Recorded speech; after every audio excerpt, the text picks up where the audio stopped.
A quiet morning in October. The gentle sunlight sparkled through the trees, painting a peaceful picture on the small suburban road of Glenwood. Golden autumn leaves danced in the wind, their soft hues coloring the ground below. It was a tranquil scene, inviting anyone nearby to savor the calm even as the distant hum of traffic lingered faintly. In a sleek black SUV, Colonel Marcus Taylor, a distinguished military general, was driving toward his hometown.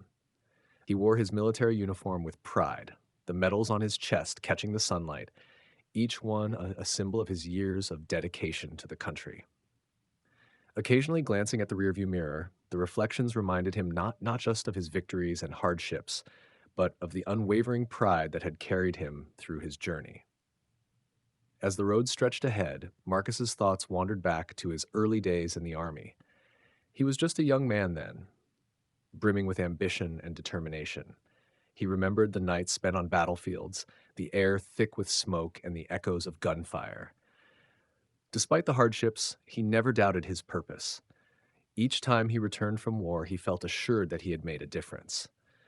The medals he earned were more than personal accolades. They represented the respect of his comrades who had nicknamed him Leader for his courage and steadfastness. But war had also exacted a heavy toll. Marcus often thought of the friends and comrades he had lost in those bloody battles. Their faces were etched in his memory, permanent scars that bore witness to the cost of war. Each time he fastened his medals, he thought of them, a gesture of respect and a solemn reminder that peace should never come at such a price. In moments of solitude, Marcus's mind inevitably turned to his family. He thought about his mother, the woman who had nurtured and supported him through every stage of his life. Though he had grown into a decorated general, his feelings for her remained unchanged. She had endured so much during his years of absence, her unwavering strength a cornerstone of his own resilience. Thinking of her always brought warmth to his heart. This visit was not just a routine homecoming. It was an opportunity to express his gratitude and reconnect with the person who had always been his anchor. It had been far too long since Marcus had visited his mother. The demands of his military career had often kept him away. He knew she would welcome him with joy, though her eyes would likely carry the worry of a mother's love for a son who had faced the dangers of war. Yet, Marcus believed that she alone truly understood the burdens he carried. A soft smile touched his lips as he pictured her gentle face. Despite all his accomplishments, he was still her son, eager to bring her happiness. This visit held hopes for an emotional reunion, a chance to reminisce and feel the comfort of home once again. The road grew quieter, with only the steady hum of the wheels and the rustling of trees accompanying his journey. Marcus drove on, drawing closer to his mother's house. This trip, though simple, carried a meaning far greater than any of his military victories. It was a journey of love, reunion, and a chance to reconnect with what truly mattered in life. Marcus Taylor was driving calmly on the deserted road, Highway 39, which ran through the lush green fields of rural Glenwood. He was in no hurry, his mind still immersed in thoughts of his upcoming visit to his mother. Each electric pole, each dilapidated house gradually appeared on the road, and everything seemed calm, as if it were sinking into another world. Suddenly, in the rearview mirror, red and blue flashing lights began to flash, breaking the silence. A police car was approaching from behind, and then the siren blared.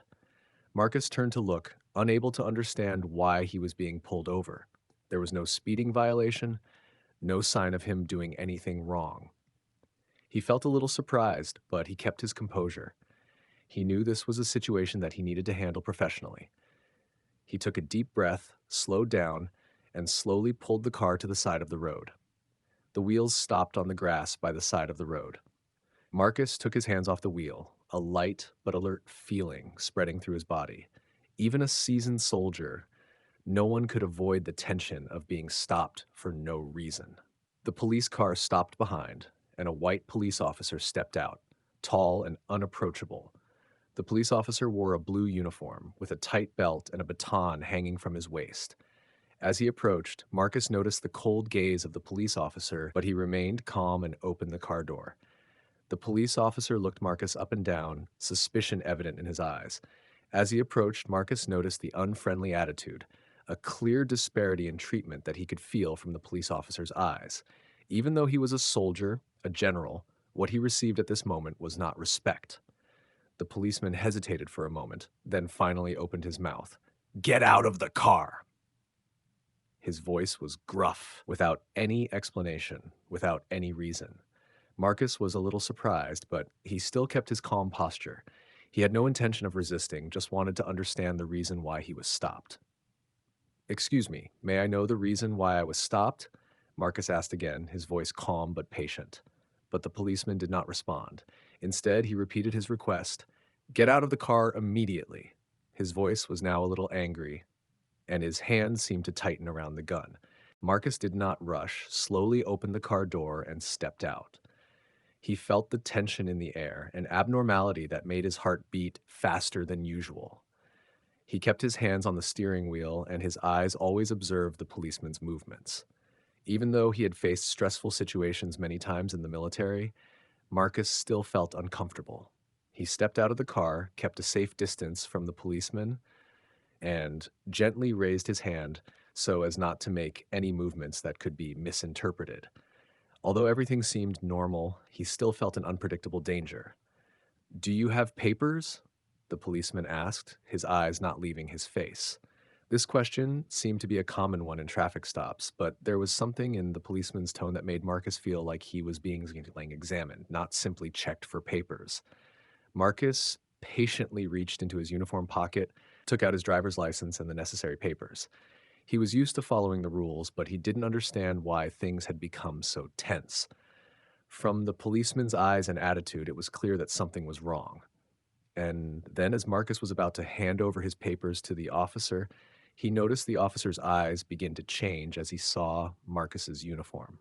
The tension in the air grew. "Who are you?" the officer asked dryly, his eyes still glued to the badge on Marcus's chest. "Colonel Marcus Taylor, U.S. Army," Marcus replied, trying to keep his voice calm, though a strange unease was rising inside him. But instead of respect or a change in attitude, the officer's brows furrowed, and his eyes began to betray suspicion. "What reason do you have to drive through here? Are you a local?" the officer asked, his tone full of sarcasm. The question surprised Marcus. He didn't understand why he needed to explain further, but he patiently answered, "I'm on my way to see my mother." The policeman said nothing more, but just stared at Marcus silently, as if doubting his every word. The atmosphere between the two began to become heavy. Marcus could feel the hostility from the policeman, and a sense of insecurity began to rise within him. The image of a military general standing in the middle of the street, being suspected and treated like a criminal, made him feel a distinct sense of injustice. The situation was getting more and more tense. With each passing second, Marcus felt the invisible wall between him and the policeman thicken. Even though he was a general with dozens of medals on his chest, at this moment he was just a man being suspected because of the color of his skin. He stood there, unable to understand the discrimination he was facing in his own country. The silence stretched taut between Marcus and the policeman, heavy with unspoken tension.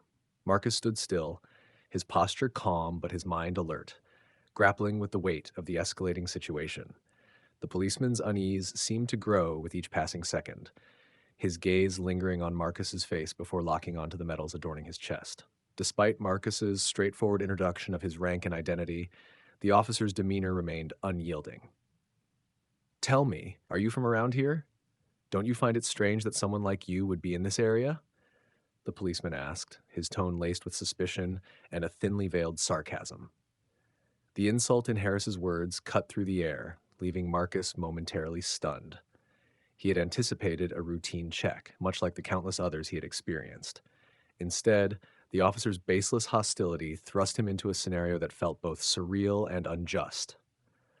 "Sir, I'm an army general, and I'm on my way to see my mother. There's nothing unusual about that," Marcus replied evenly, his voice steady but tinged with fatigue. Harris didn't respond immediately. His expression shifted subtly, his eyes narrowing as if dissecting Marcus's every word. His scrutiny extended beyond Marcus's uniform, as though he were searching for an excuse to invalidate everything Marcus had said. "You're lying," Harris said abruptly, his voice cold and sharp. There's no one here who could be like you, even if you were wearing that uniform. Why would you come here? It's not normal for someone like you to be in this area. The weight of Harris's discriminatory words pressed down on Marcus, evoking a pain he had never encountered on any battlefield. Though he had faced life-threatening situations countless times, nothing compared to the sting of being treated like a criminal in the country he had dedicated his life to serving. Each word from Harris was a fresh wound to Marcus's pride, a relentless assault on his dignity. The ache of injustice churned within him, but he resolved to keep his emotions in check. Although racism was not unfamiliar to him, this moment, being unfairly targeted by a policeman sworn to uphold justice, felt profoundly personal. Harris's gaze remained fixed on Marcus, unrelenting and judgmental. The hostility radiating from the officer transcended mere suspicion. It was a blatant challenge to Marcus's identity and integrity. Marcus took a deep breath, his hands curling into fists at his sides. He knew the importance of maintaining composure, but the sting of disrespect and the weight of unspoken prejudice tested his resolve. "You can't judge me by my uniform," Marcus said firmly, his voice carrying a sharp edge of restrained anger. "I'm a soldier. I've fought and sacrificed for this country. Don't let your prejudice blind you." His words hung in the air, charged with the weight of a truth that demanded acknowledgement. As the tension mounted, cars began to slow down as they passed the scene, their occupants casting curious glances. Some vehicles pulled over, and a small crowd started to form, sensing that something was amiss. The screeching of tires punctuated the thick air, amplifying the palpable unease. A woman in the crowd broke the silence, her voice clear and firm. "He's done nothing wrong. Stop this!" Though her tone was measured, it carried a conviction that drew the attention of those nearby. Harris, however, remained unmoved, his gaze locked onto Marcus with an intensity that bordered on contempt. Meanwhile, a man among the onlookers raised his phone, its camera lens trained squarely on the unfolding confrontation. The flashing light of the recording served as a silent witness, capturing the injustice for all to see. As murmurs of disapproval rippled through the crowd, a few brave individuals voiced their protests, though the majority hesitated, their uncertainty rooted in fear or apathy. The crowd swelled, yet its collective energy remained fragmented, oscillating between silent observation and sporadic outbursts of dissent. The atmosphere crackled with an unbearable tension, teetering on the edge of eruption. Around Marcus and Harris, the world seemed to pause, the growing crowd amplifying the gravity of the moment. For the first time in his seasoned career, Marcus felt truly surrounded. Not by a visible enemy, but by a pervasive sense of alienation and distrust emanating from the very institutions sworn to protect him. Harris's piercing gaze remained unbroken, scrutinizing Marcus as though searching for evidence to validate his unfounded suspicions. The scene teetered on the brink of an explosive climax, its outcome shrouded in uncertainty. The atmosphere was heavy, growing more oppressive with each passing second, as if a storm were brewing. In the distance, the honks, the roar of engines, and the rush of cars only amplified the tension. Officer Harris kept his distance from Marcus, his eyes filled with suspicion and a hidden anger, a hostility that seemed impossible to mask. Marcus could sense a hidden tension behind the officer's cold demeanor. Harris's every move felt threatening. The unfounded questions, the contempt in his eyes, and now the uncomfortable silence. Marcus no longer wanted to continue this conversation. He knew that nothing could change Harris's attitude at this point, no matter how much he explained. Still, he tried to stay calm, not wanting the situation to escalate further. "Can you check my papers and let me go?" Marcus asked again, his voice patient, but beginning to show a hint of tension.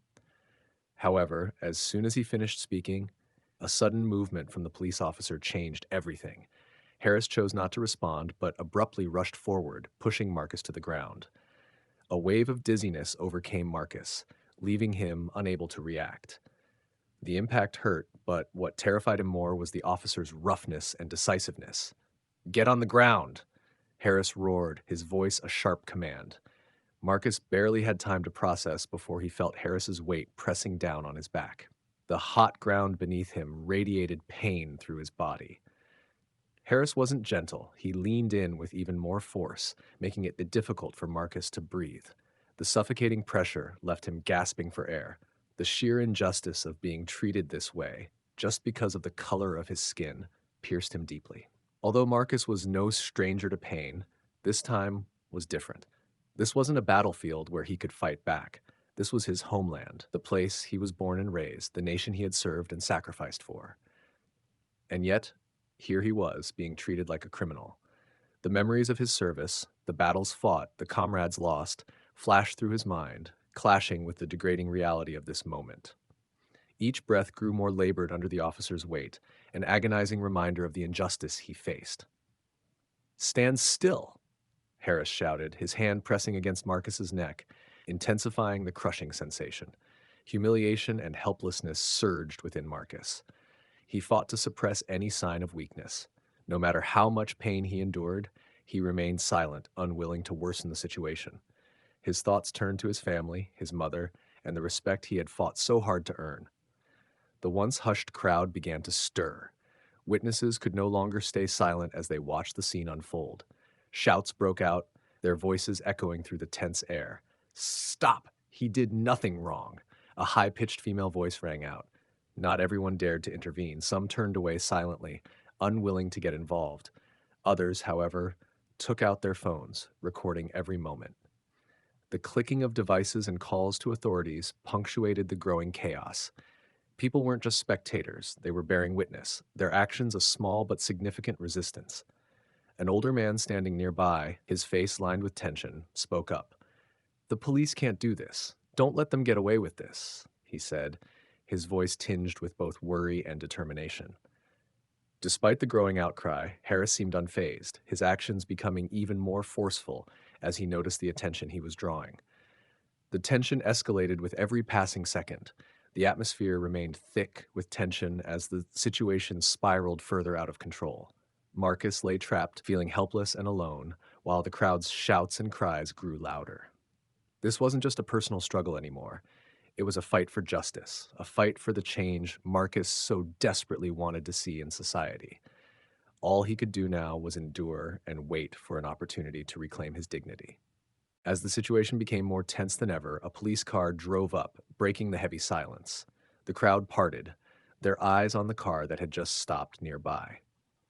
The car door opened, and a woman stepped out, Lieutenant Colonel Laura Mitchell.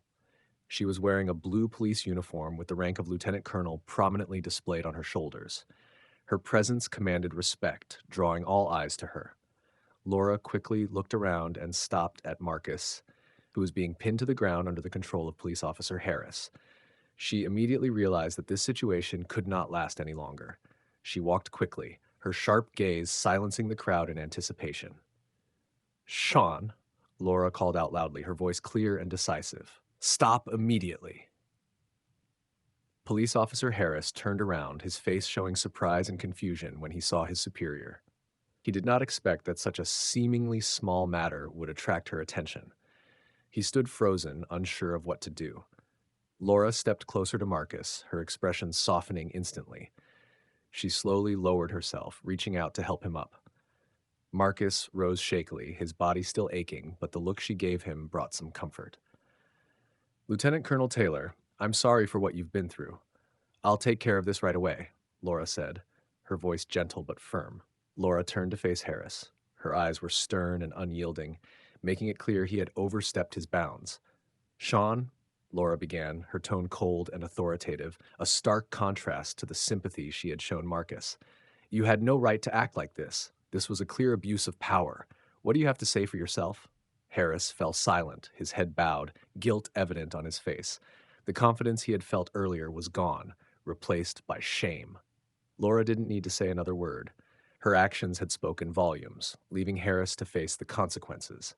She turned to Marcus, her gaze soft yet resolute. "Colonel, I will make sure this is investigated fairly. You will not be subjected to this kind of unfair treatment again," she assured him. The tense atmosphere began to dissipate, though the weight of the incident lingered in the air. The crowd that had witnessed the scene saw determination and fairness in Laura Mitchell, a leader who stood firmly for justice. Marcus, though still in pain, felt a glimmer of hope from Laura's wise and decisive intervention. Her actions had not only brought him temporary comfort, but also ignited hope for a more just future. The atmosphere after the conversation with Center member Laura Mitchell was still heavy. Police Officer Harris, who had always been confident and acted his own way, now stood on the side of the road. The eyes of the crowd were still on him, not with curiosity as before, but with clear judgment. Harris knew that his actions were wrong. When Laura left to talk to Marcus, he felt frozen in place. His heart pounded, not with anger or reaction, but with a slow realization of the consequences of his actions. Laura's words echoed in his head. "You have disgraced a man who fought for this country. Do you realize what you have done?" For the first time in his career, Harris felt completely wrong. He could not find someone else to blame, nor could he avoid responsibility. What he had done had not only damaged his own credibility, but also his professional reputation. Meanwhile, Laura was standing with Marcus near his car. She helped him check his papers and handed him a bottle of water from the patrol car. Marcus remained calm, but his eyes were full of concern. He looked at Laura, knowing that she was ready to act, but he also realized that Harris's actions were not isolated, but part of a larger problem. "Thank you, Laura," Marcus said, his voice low and slow.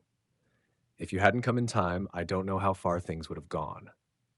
Laura nodded gently, her eyes soft but still sharp. "This is my responsibility, Marcus. But this story will not end here. I will report the whole incident to my superiors, and Harris will be held accountable." Marcus was silent for a moment, then said, "I don't want to end with an apology. I want people like Harris to understand that their actions have not only hurt one person, but have undermined the community's faith in justice." Laura nodded, her eyes full of sympathy. "I understand, and I will do everything in my power to make sure that justice is served." After a moment of silence, Harris stepped closer to Marcus and Laura. He was no longer as confident or hostile as before. Instead, he appeared as someone trying to make amends for his mistakes. "Colonel Taylor," Harris said, his voice shaking, "I want to say I'm sorry. What I did was wrong. I handled the situation the wrong way." Marcus looked into Harris's eyes, silent. He could hear the remorse in the officer's voice, but that didn't lessen what he had endured. After a moment, Marcus replied, his voice calm but meaningful, "I accept your apology, but you need to understand that your actions did not just hurt me. They hurt the values that we all stand for. Justice, equality, these are not things we can easily ignore." Harris nodded, looking down.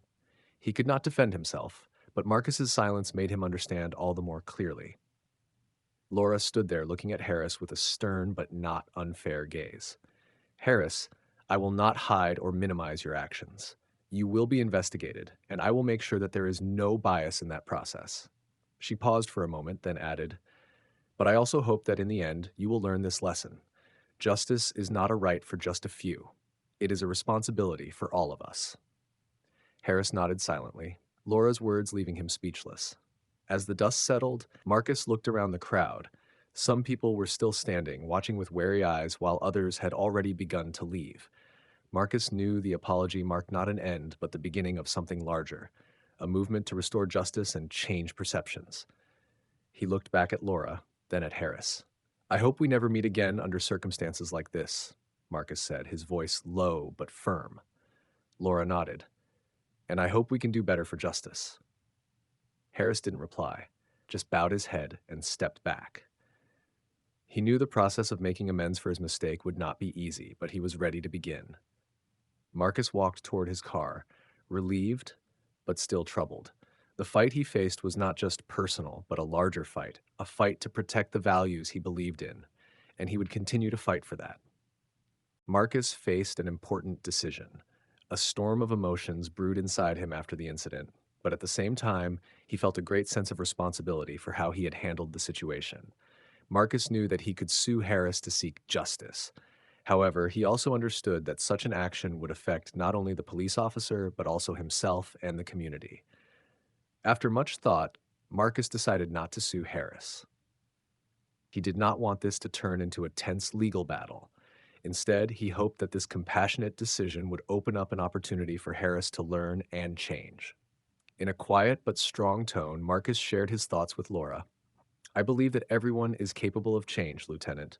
Forgiveness is not easy, but sometimes it is the only way to promote real improvement.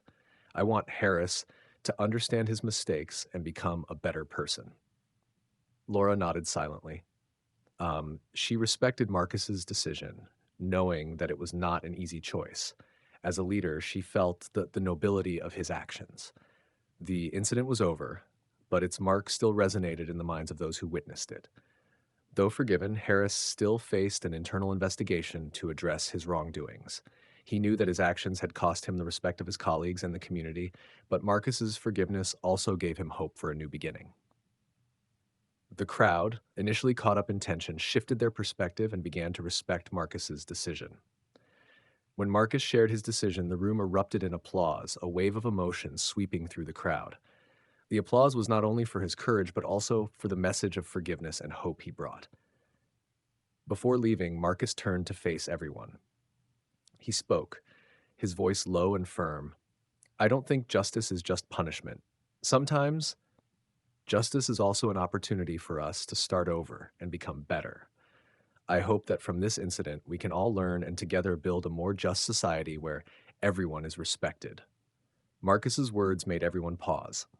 In the crowd, someone nodded with quiet conviction, as if finding a little inspiration for themselves.